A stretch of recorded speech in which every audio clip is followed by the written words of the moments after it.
Tuesday. It was seriously cold again this morning, so I dug my scarf and a pair of old gloves out of my closet. Mom said I should wear the mittens Grandma knitted me for last winter, but when she made those things, she forgot to add thumbs. So whenever I put them on, I'm basically wearing socks on my hands, and they're totally useless in snowball fights. Mom said I should wear earmuffs too, but the thing I've learned is that if kids know you can't hear them coming, you're just asking for it. The reason I get so cold is because I'm skinny, and I don't have any insulation.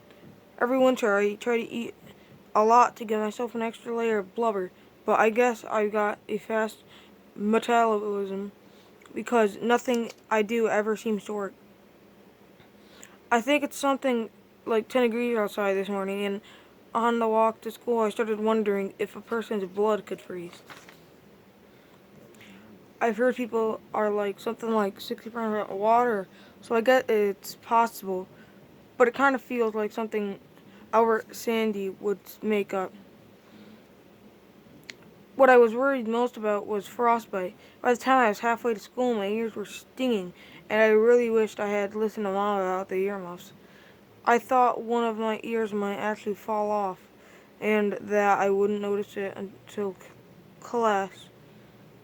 Mr. Huffley, do you have your homework assignment? Hmm?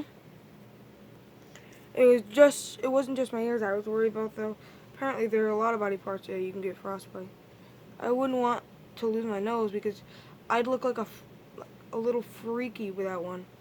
Then again, my desk in social studies is right next to the bathroom, so at least that situation would be better. Plus, my nose always runs on cold days, and I never realized I got frozen snot on my face until it's too late. I'd like to hang on to my lips too, because if I didn't have them, it would look like I was smiling. In certain situations, that could be a real problem. I'm glad you find this amusing. I was lucky I found the gloves because I wouldn't want to lose my fingers either. The only thing I'll be willing to give up would be my pinky toes because I hardly even ever use mine. The last time I can remember using them is when I was in preschool and I needed to count the 20 count to 20. But the other that I'm drawing a blank. I guess a lot of other kids are worried about frostbite too. When I go to school, there is a whole line of the boys' bathroom waiting to use the hand dryer, and that made me 5 minutes late for first period. It wasn't as windy on the walk home today, but it was just as cold. Me and Riley stopped at the pizza place again to warm up because Riley found a coupon for two free meatball subs in his coat pocket.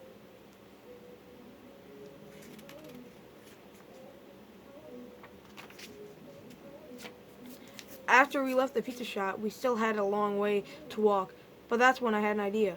My grandma's house is halfway between our school and Surrey Street, and I knew there was no one home. That's because Grandma goes south each winter and doesn't come back home until the spring. During the winter, Grandma sends us a picture of herself and her friends in the bathing suits to let us know that she's having a good time. Grandma takes her dog, Sweetie, with her, too. So while I'm freezing my butt off here, it's great to know Sweetie's lying on the beach down south soaking up the sun. Grandma usually keeps a key inside her garden gnome, right next to the front door. And sure enough, that's exactly where it was today. I figured we could use Grandma's house to warm us up before the last push home. Riley was nervous about going inside with no adults home, but I told him my grandma was family and she'd want me to use her house while she was away. When we walked in, I was pretty surprised. It was like an icebox in there. So I guess Grandma turned down the thermostat for the winter. Usually Grandma cranks the heat when she's home. It's so warm that you'd eat your ice cream sandwich while with the freezer door open, or the ice cream will melt in your hands. The first thing I did when I got inside Grandma's was turn the thermostat. It was taking a while for the house to heat up though, so I turned on the oven and warmed up in a hurry. Grandma had a bunch of snacks in her refrigerator, and me and Riley helped ourselves. But while we were eating, we saw some movement out the window. It was Mrs. McNiddle, Grandma's Snoopy next door neighbor. She must have noticed the light from the fridge, and now she was trying to see inside. We stayed out of sight, and eventually Mrs. went away.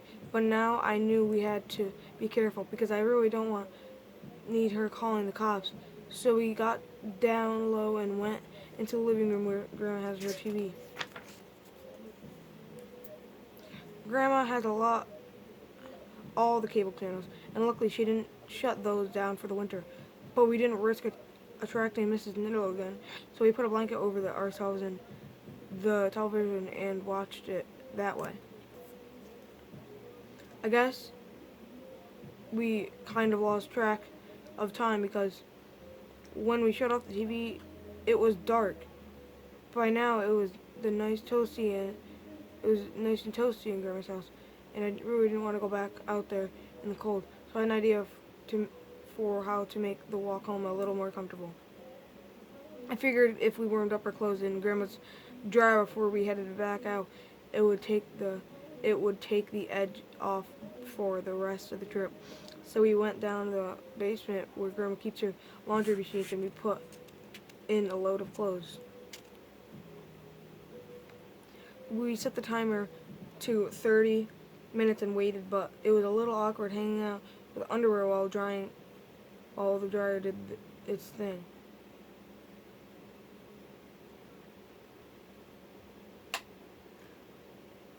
Plus, it was cold in the basement, so we looked around for something to wear. Riley found a sweatshirt I gave Grandma for her birthday, and he put that thing on. But I didn't feel right wearing Grandma's clothes. I found a sweater that Grandma knitted for Sweetie, and it fitted better than I expected, but it was a little itchy, and I couldn't remember if Sweetie ever had fleas. But while I was looking around for something to swap it with, we heard a noise upstairs. My first thought that Grandma gave Mrs. a key to the house, and now she was inside, but Riley said it might be a burglar who knew no one was home and thought maybe was right. We heard more stopping from upstairs, and when the door to the basement opened, we both freaked out. I looked around for something to use to defend myself, but the best thing I could come up with was toilet plunger. Riley grabbed a can of lemon dust spray and one of Grandma's purses. And when we heard footsteps coming down the stairs, we braced ourselves. The footsteps paused, and when they got near the bottom, and that's when we made our move. It turned out it wasn't Mrs. Neal.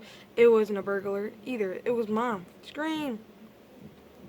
She was there to do a load of laundry since our washing machine at home is broken. Mom didn't say much. She just told us to get our winter clothes back on and get back in the car.